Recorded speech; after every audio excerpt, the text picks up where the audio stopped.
Hi everyone, I'm Danny. Welcome to Neither Here Nor There, Conversations Across. Pursuing your passion both ways. Hi everyone, my name is Christina. Today we have a very special guest calling in from the US. I think, Danny, I'll let you actually do this intro. Okay. Hi Mary. Thank you for being here today. We're excited to talk to you. But first, I want to know a little bit more about you.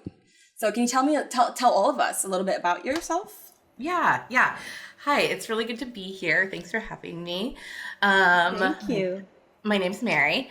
I live in Mississippi, Jackson, Mississippi in the US. And I'm from Seattle, but moved here maybe 4 or 5 years ago.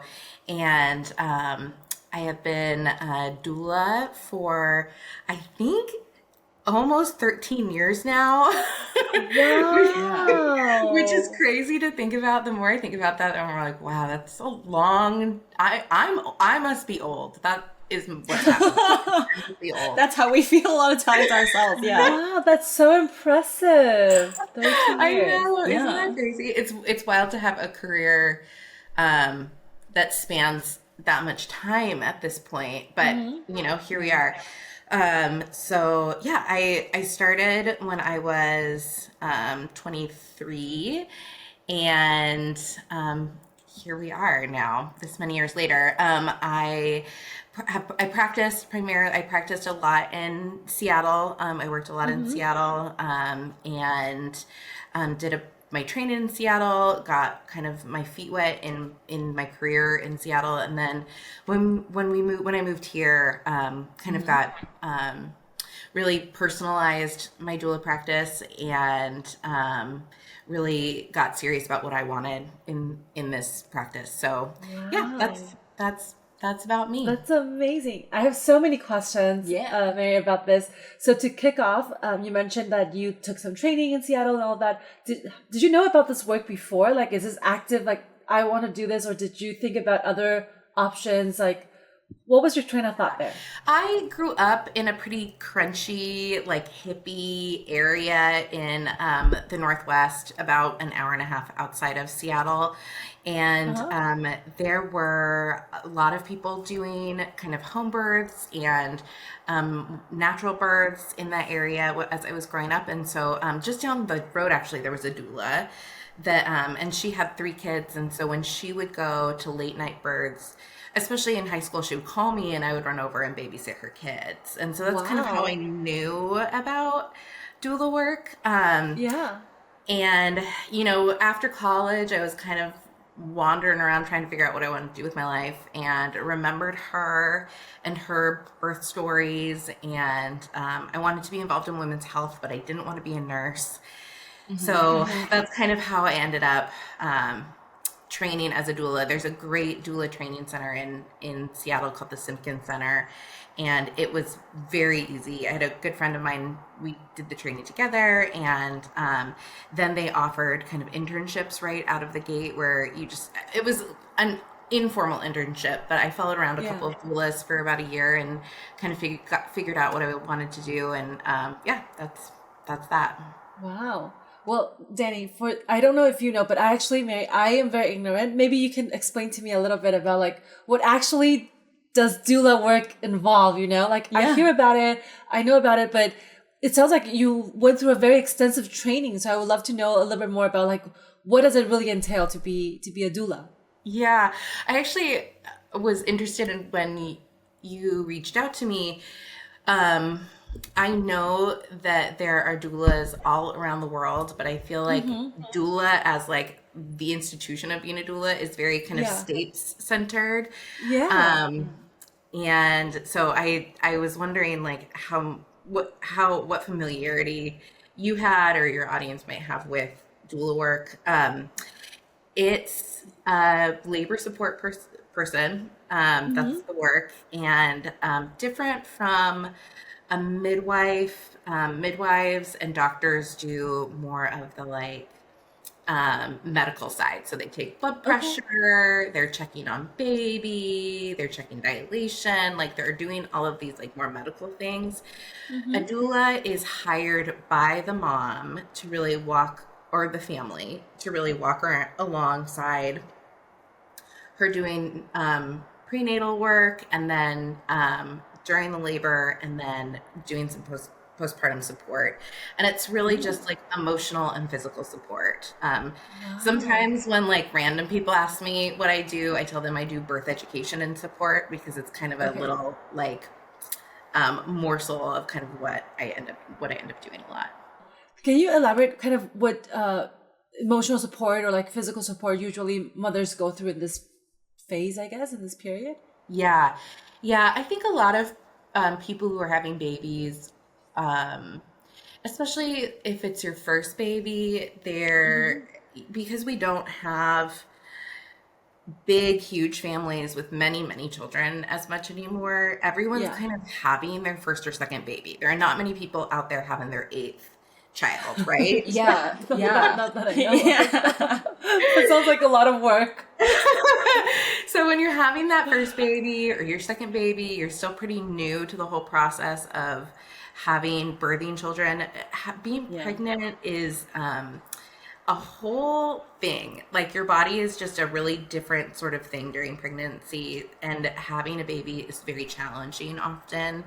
So as a doula and as someone who does a lot of support and education, I find that people are asking me kind of, is this normal? Like, that's the number one question that I answer. Is this normal? And I can be like, most of the time, like, yeah, that's pretty normal, because it's weird, but it is normal. And then and I answer a lot of different forms of that in prenatal education and prenatal support. Is this normal? And then the other thing is, I really like to tell my clients, like, don't go to Google, come to me. I feel like with all medical stuff, at least the people I know, when you have like a little like something going on, you're like right to Google, trying to ask Google all of your symptoms. And Google can bring up just like it's like, you're probably dying. I don't know if you know this, but like, you're probably dying. That's what the internet says. Yes. And in the most extreme case possible as well. I do that all the time. So now imagine being pregnant and things are happening to you that have never happened to you. You're really on the internet asking if you're dying, and the internet consistently is saying something is really wrong with your baby. You probably need to go to the hospital. So I feel like my job really, the most support, a lot of the support I do is around that kind of knowledge gap. Like, don't go to the internet, come to me. We'll kind of figure out if you need to go see your doctor or if you're probably just fine. And then labor support is, I really feel like labor is like running a marathon. You need your support team, and I am just a member of that support team. That's amazing. Yeah, for sure. I honestly didn't know the extent of education and labor birth work and a doula. So that's great, because you're also, it's about education. It's about teaching people through this like pretty trying time, right? And it's nerve wracking. It's all that thing. So you're supporting people as they go through this journey. It's very important. Yeah, it's an important journey. And I think, Mary, you mentioned that it varies state by state. I'm curious, because you've done the work in Seattle, and now you moved to Mississippi. Do you feel like Washington State and maybe like Mississippi, like, do they have different types of work? Like, have you encountered differences that might be interesting? Yeah, I think no matter where you go around the world, every place that you go is going to have a different birth culture, especially in respect to how the hospitals and doctors, OBs handle maternity care. I see. So because every place, and I really think that the southern U.S., especially the deep South, but just the southern U.S. is, it feels very much like a different country to the Northwest. They're just so radically and culturally different in so many ways. And so the birth cultures are really different. In the Northwest, people are very kind of mother, baby centered. There is a lot of, I think there's just a lot more openness to alternative ways of having a baby in the Northwest. And doctors are really used to doulas. Doctors are really used to like different support avenues for mothers and for people who are having babies.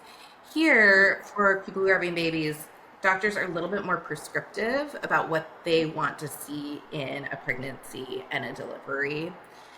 Um, they're there's such a small. I mean, in Seattle, I was like the baby doula. You know, I was 8 years into my career and still the baby doula. Oh, you were like the newcomer kind of The thing. newcomer, because there are people who've been working as doulas for 20 or 30 years, like lots of people who've been working for a huge chunk of their career as doulas in Seattle. Here, and then I moved here, and I immediately was one of the most experienced doulas in the state. So Wow. both the attitude of, and that really affects, like, doctors are not really used to working with doulas, so going into a hospital with a mom is a whole it's a very different experience. Doctors and nurses are not used to working with doulas. And then also just the level of organization and education that the local doulas here have is really very different, because there's not a lot of kind of mother figures in the doula community here. And so I feel like those were the two big changes. I am really a very experienced doula here, and there's less people to go ask questions about being a doula here. And then the doctors and nurses really have a different perspective on birth and a different perspective on support people in labor. Wow. No, I can see that. And I guess that actually helps maybe lead into like this next part that I would love to hear more about, is, you know, you mentioned like there are certain experiences and the different ways of working. What do you think is like one of the more challenging aspects of your role? Oh yeah, that's such a good question.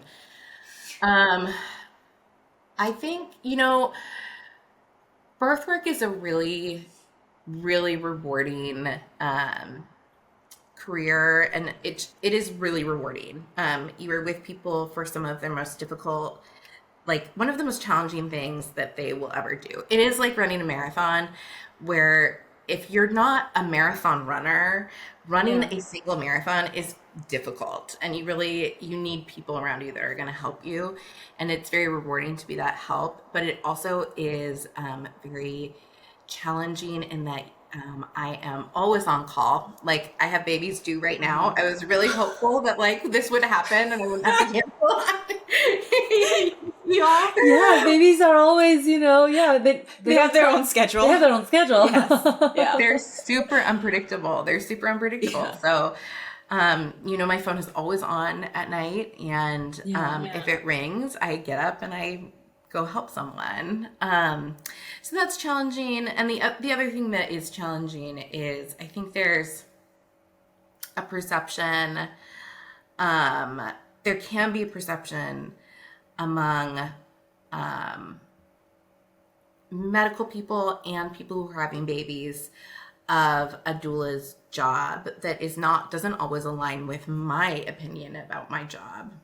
Okay. Yeah. Often medical providers kind of think that I'm there to stand in their way, you know, to prevent things from happening. And I think that's probably frustrating for nurses and doctors. One job of a doula is to like definitely go into a hospital situation with a mom and help continue that education piece. If a person having a baby looks at me and says, I don't know what that means, one of my jobs is either to answer, this is kind of what that means, or to redirect to a doctor and say, hey, can you explain to her what that means? That middle person, I think, can become pretty frustrating in some, to a doctor who just really wants to get things done, you know, who just has their way of doing things and wants to get things done. My other job is not to speak up for the mom. It's not to be like, well, they want this, to a doctor. That's not really my job. My job is to tell a person having a baby, do you remember that we talked about this and this is kind of what you wanted? Do you want to tell the doctor that, or have you changed your mind? And I think a lot of people who are having babies, especially here, expect a level of advocacy that's kind of inappropriate for me to give. So I think those are kind of that, you know, they want me to speak up for them, where that's not my job. My job isn't to speak up for them. So that middle position causes friction.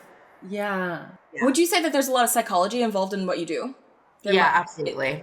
Yeah, it just reminds me of just like therapy and all that kind of stuff where a therapist doesn't always like tell you what to do. They kind of guide you and help you through the process as you like get to know yourself.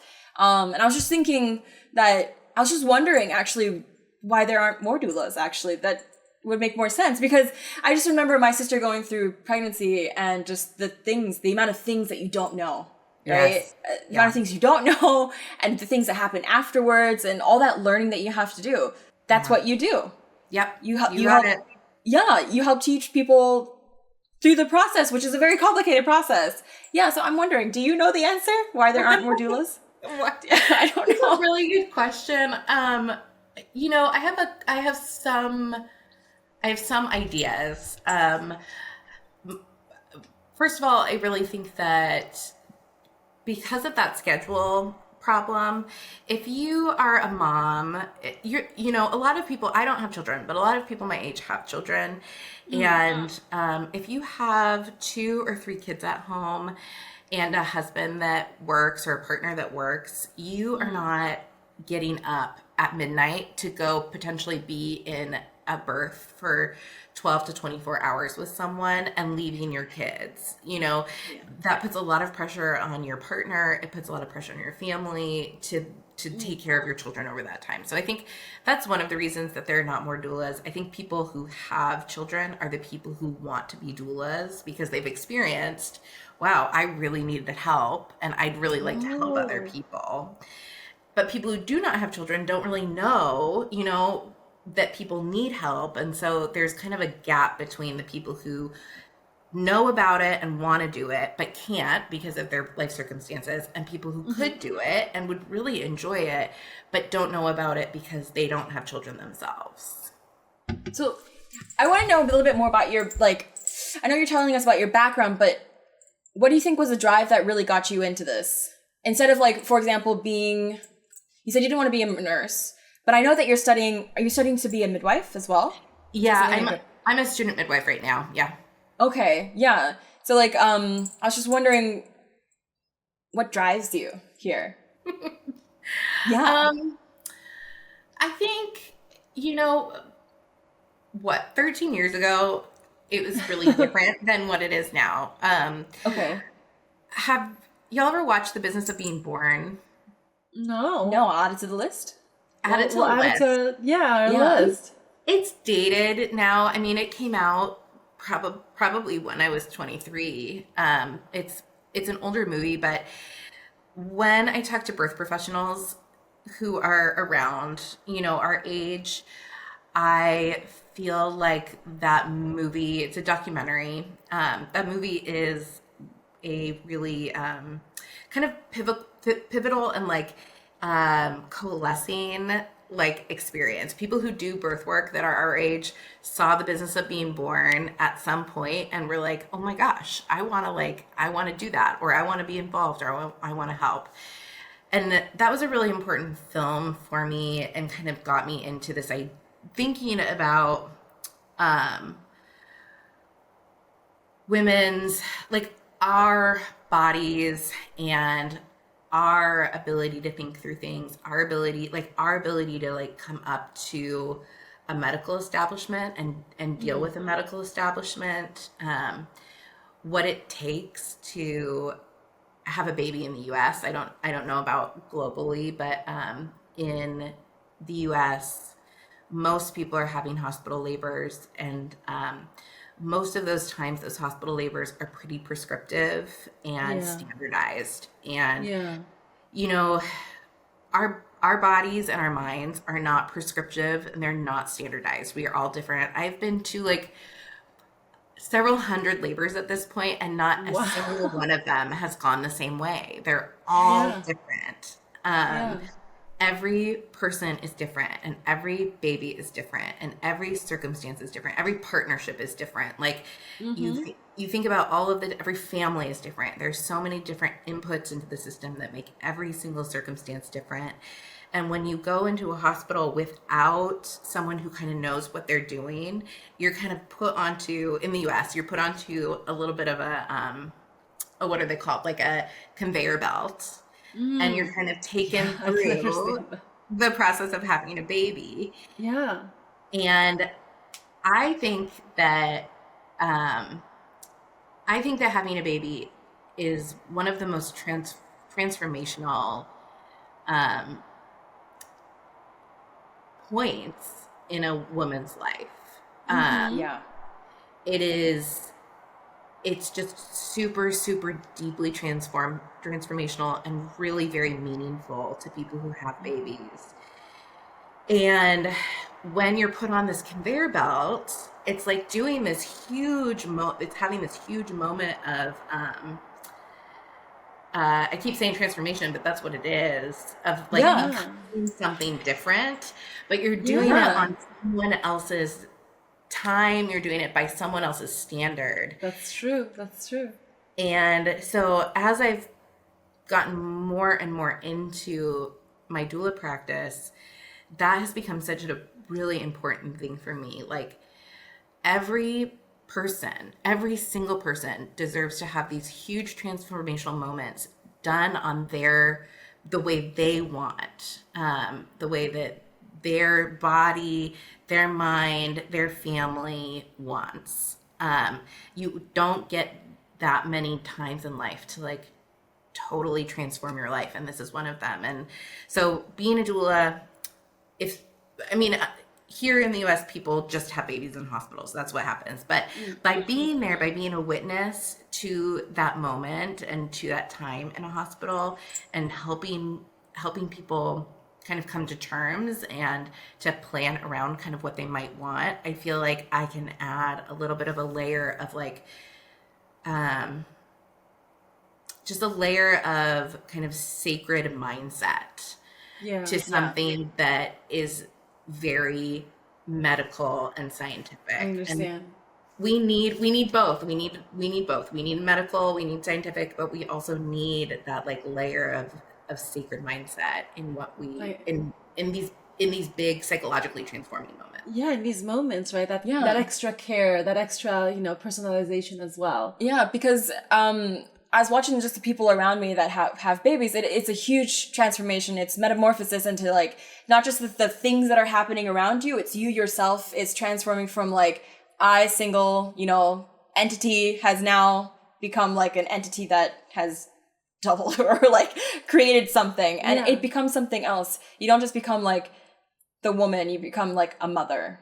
So it's a complete transformation, and it's something, I don't know, it makes a lot of sense as to why you would have it like someone to guide you, to educate you through that process, because it's like learning how to walk without knowing, or learning how to talk without someone like telling you this is how you talk, right? These are the words that you use, or like putting them together. So it makes a lot of sense, and I just now I'm just thinking why communities don't have more of them. So actually, this makes me really curious, Mary. Like, given your experience, in absence of a doula, like who has been filling this void, or how has this?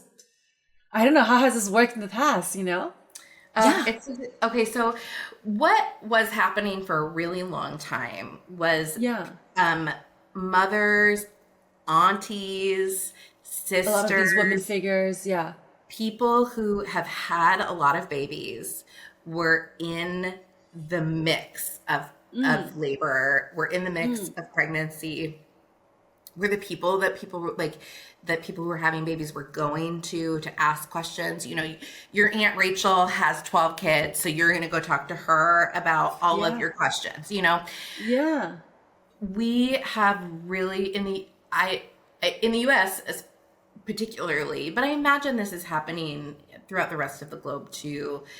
There was a point in the 19th century where we really took birth and put it into hospitals. We took birth out of the home and put it into hospitals. And by taking birth out of the home and out of the direct community and giving it to a doctor up on the hill, we really broke a lot of community bonds around how people were having children and how people were talking about having children. Instead of going to your aunt to ask all of your questions, now you sit for 3 hours in a waiting room and ask a doctor over your 10-minute appointment all of your questions. And if you don't get those answered, you can't call them up like you can your aunt. So you go to Google. So there was kind of a rending of that social fabric around having children. And we doulas in like the 80s kind of started, the 70s and 80s started kind of stepping in to fill those roles. Midwives, community midwives also kind of like, there was a resurgence of community midwives in the US in the 70s that started also kind of taking back that, but it's a really slow process, especially there was such a vicious campaign against community midwives and community support in the early part of the 19th century. There was just a really, really, really vicious campaign against that kind of got birth into hospitals. It has been really slow to kind of undo that and to get people back into and to professionalize doula work enough to provide people livelihoods through this work. It's hard to make enough money to live as a doula. So that's the other reason that there's not a lot of doulas, is that it's just it is a big sacrifice as well. It is a big sacrifice.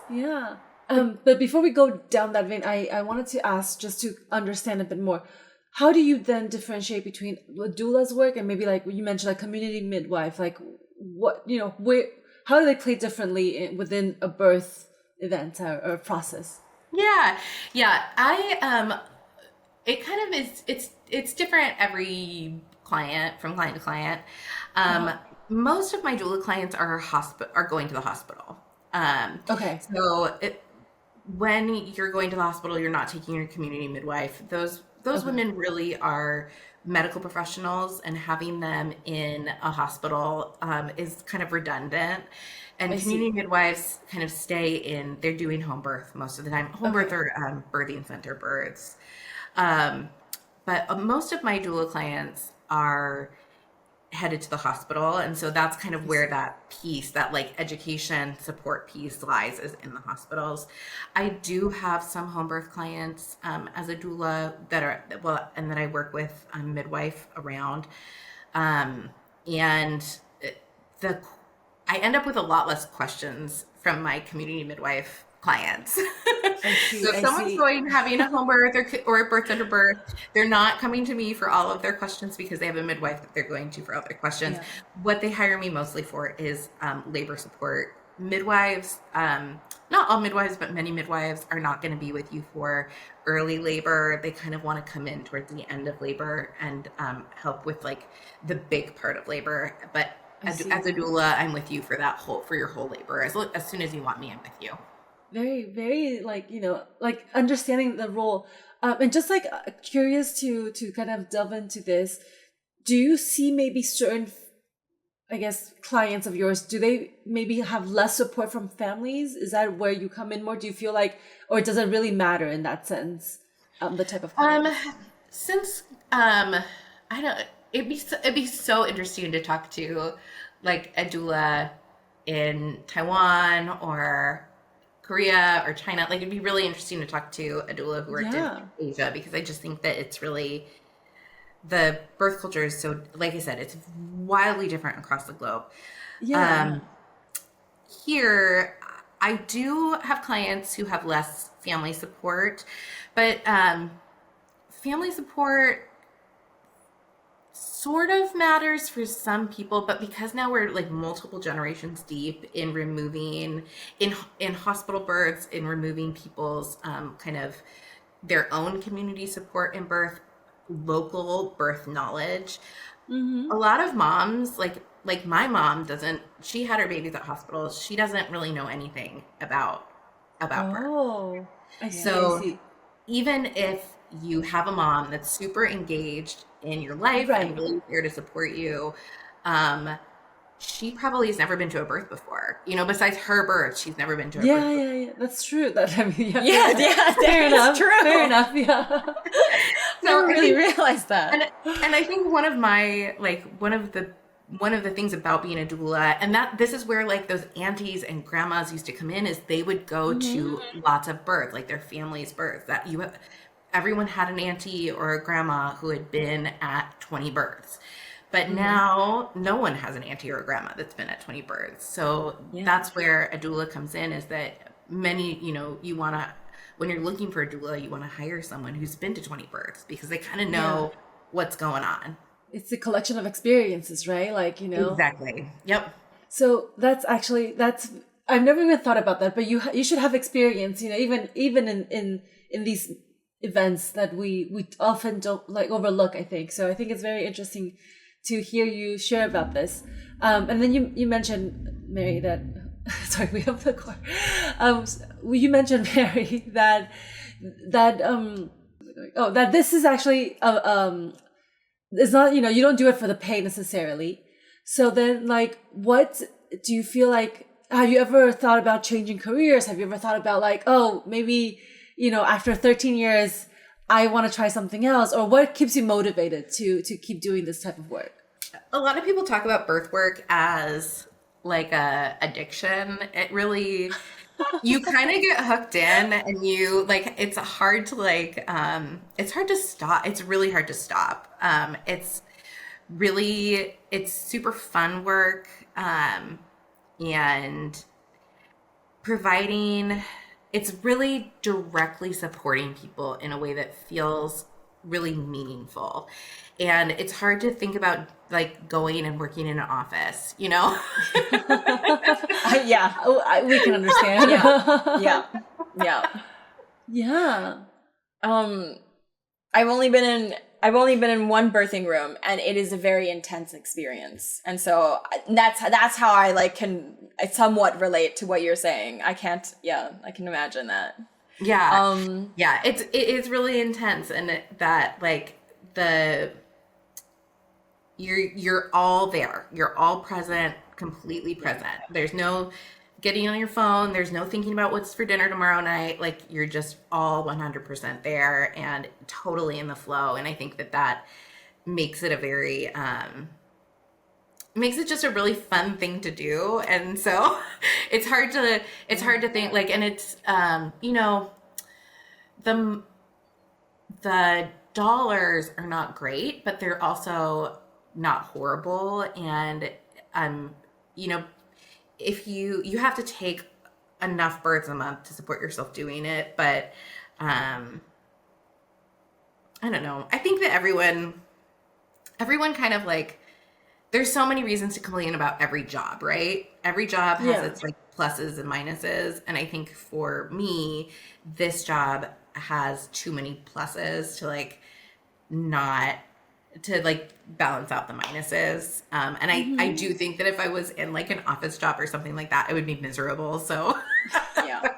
After being on the go like that for so long, for sure. But like what you do, what I find so interesting about what you do is the psychology behind it, the getting to know so many different people and having to adapt to like, teaching methods and like how to teach them, like, because everyone's different and how they receive information. And it kind of just feels like I don't know, like guiding a child while they're having their first child kind of thing. Like, you're teaching them how to do it. And I think that's really wonderful. I didn't know that, and it was great. No, and I think so one of the reasons why we wanted to talk to people who are doing something that they're passionate about that's beyond the the dollars, as you mentioned, is because I think that we as society, the broader quote unquote society, we are undervaluing kind of this effort of building community, this effort of building support, be it teachers, be it public servants. Like, there's of course pros and cons in everything, as you mentioned, but I think there is something to building that community and that network of people that I often feel, from a more cynical perspective, I feel like we're losing that human touch, in a lot of these, maybe more focus on the materialistic or what does success mean and all of that.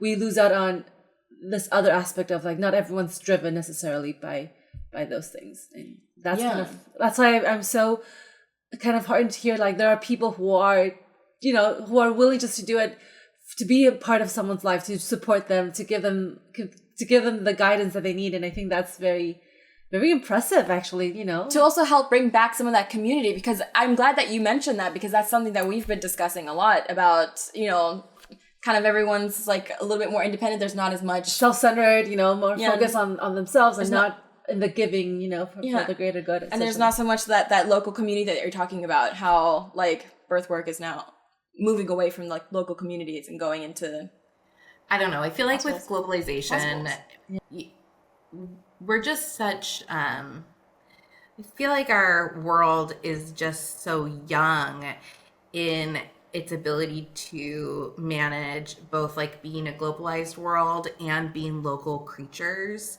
Yeah. And I am really interested to see over the next like 30 years how, if birth work can kind of like walk that gap a little bit, because I think that there's something really wonderful about like really being involved in my local, especially in places like Jackson, Mississippi. It's a small population, it's a small city, and I can go out, you know, in some areas, some neighborhoods of my city, and regularly see people who I've helped, you know, have their baby. I see my clients pretty regularly.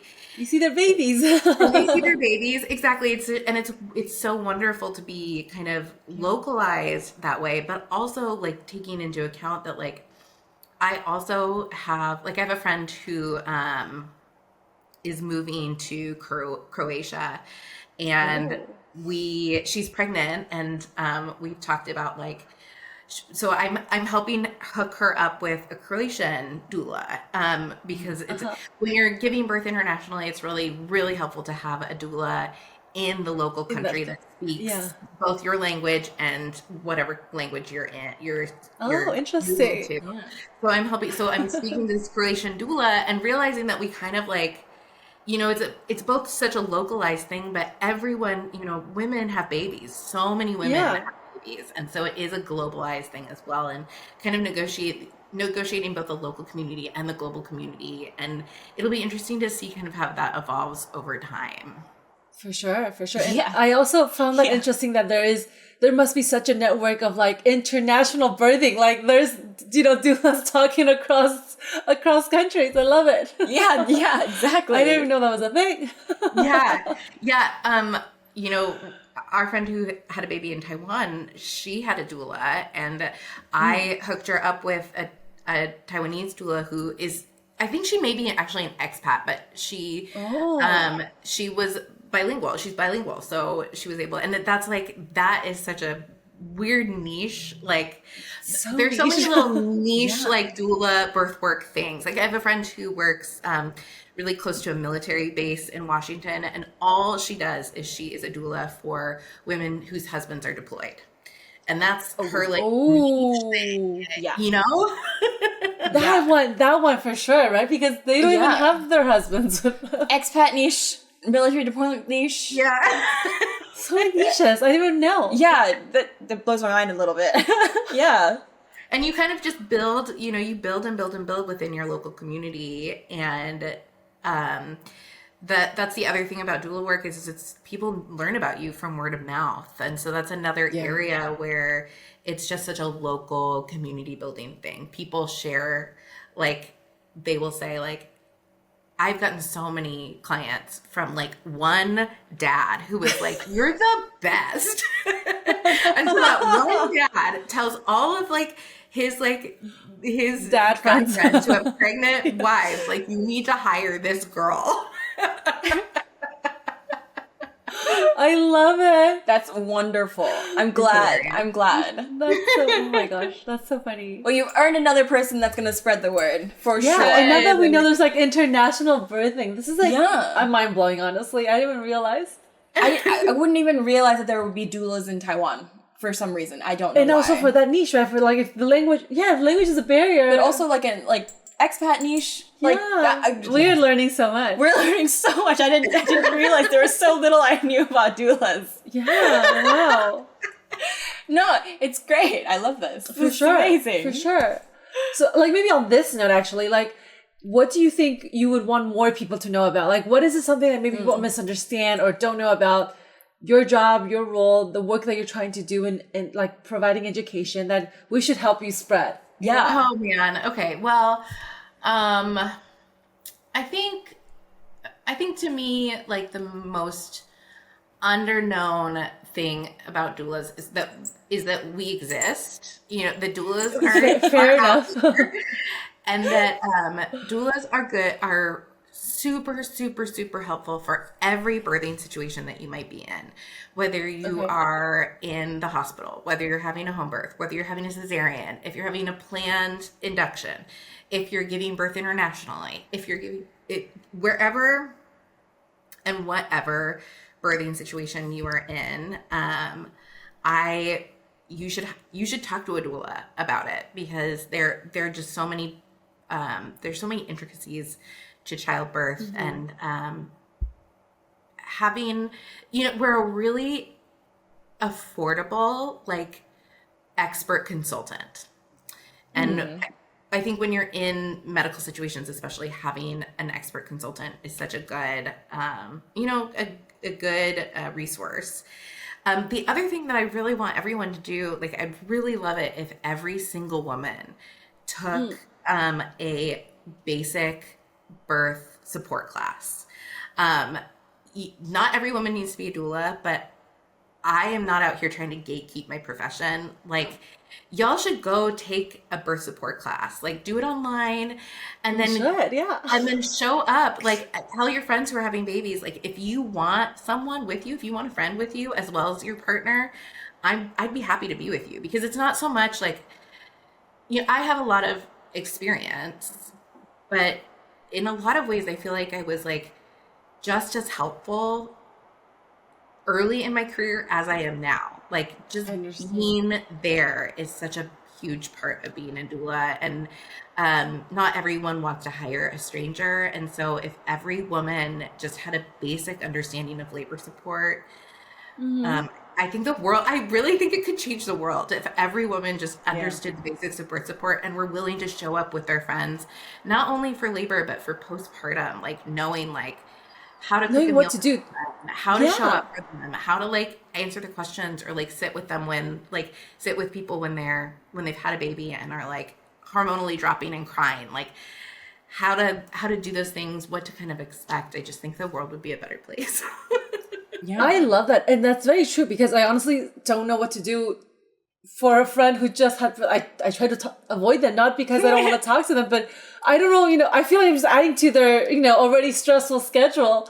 So I don't want to, so I think this is actually very good advice. Yeah. No, it is. We will go take this class. We should go take this class. We should go take this class. I love it. Us at birthing. Yeah. Wow. Well, I think those were all the questions I had. I don't know, Danny, if you have any more questions for me. I don't have any more questions. I learned so much.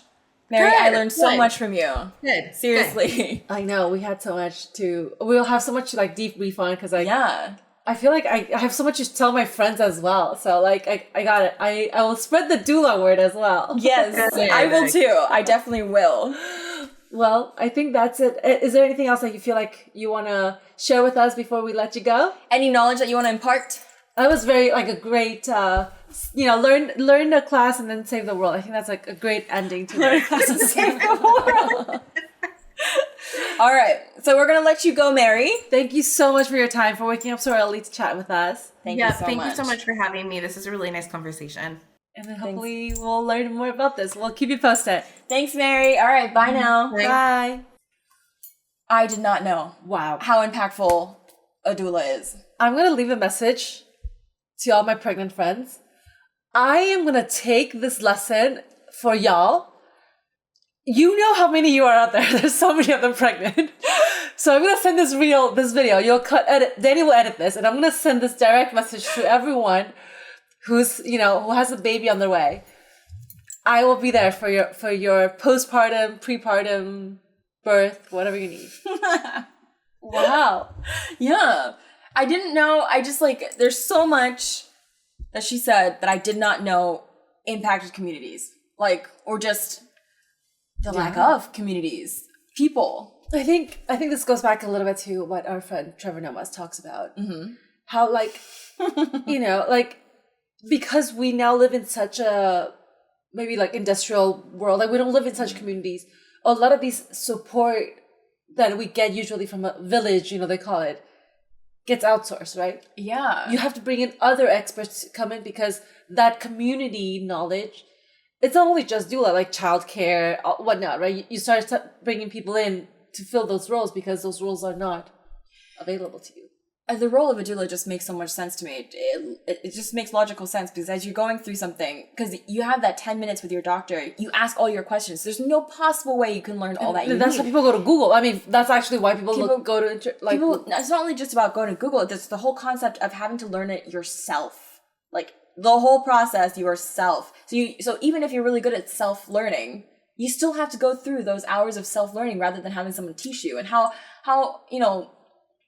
easy is it? Danny, I forgot to ask a very important question. Which one? Are there male doulas? Like, I'm just curious. Is it a very gendered thing? I'm curious. Like, objectively curious. Well, okay, we will ask her, and I will put the answer at the bottom, or I don't know, I'll figure something out. Like, is there a gender barrier to this? I'm curious because if I can understand that, right? There must be a gender barrier to this because you don't want to go with someone to see your hoo-ha? Or maybe there's like, there could be male doulas to support men as well as they go through the process, but I don't, I don't know about that. We're going to get canceled because of that. It's late. Anyways, I don't know. But yeah, I learned a lot about doulas. They make a lot more sense to me. I'll be honest. Your sisters didn't use doulas? No. Did you know your friend who gave birth in Taiwan used a doula? I'm pretty sure it's the same friend that introduced us. Did you know she had a doula here? I didn't. I know that she had a confinement lady, which is normal in Taiwan. Right. But you didn't know she had a doula. I didn't know it was like. Was that the doula? Was it the same? Or person? different? Yeah. It sounds like it might be different actually because the confinement lady probably is more local. Yeah. This one sounds like it's an expat that does specific. Yeah. Okay. I've got to ask more questions about that. But you didn't even know she had a doula. I didn't know she had a doula. I just knew the confinement lady. Yeah. Yeah. I didn't know there were doulas in Taiwan. Yeah. I just feel like the process could be made so much easier with doulas. And they're educators. She even said it yourself. Birth work educators. But it's both. But Danny, but to be fair, I think in Asia, for example, I mean, again, neither you nor I have had kids yet. But like whoa, yet. You hear that? I'm so young. That was not necessary. But my point is, I think in Asia, at least, or like in a lot of the cultures that I can imagine, the mother-in-laws, like they play a lot of these roles. To be frank, right? So I don't know within like, I mean, I don't know enough to speak for all of Taiwan right now, but But it goes back to what Mary was saying about how, like, your mother might have had a baby, but she probably was only at her birth. Yeah, I understand that there might be a gap in, like, knowledge or experience, but for the role itself, like the person who comes in and gives you that emotional and physical support before, during, after, usually are your mother, your sister, your mother-in-law, probably, right? It'd be interesting to talk to a doula here. Yeah. We'll do some homework. We'll do some homework. Or a male doula. Or a male doula. A male doula would be very interesting. I'm just saying. Anyways. Oh my gosh. Any concluding remarks?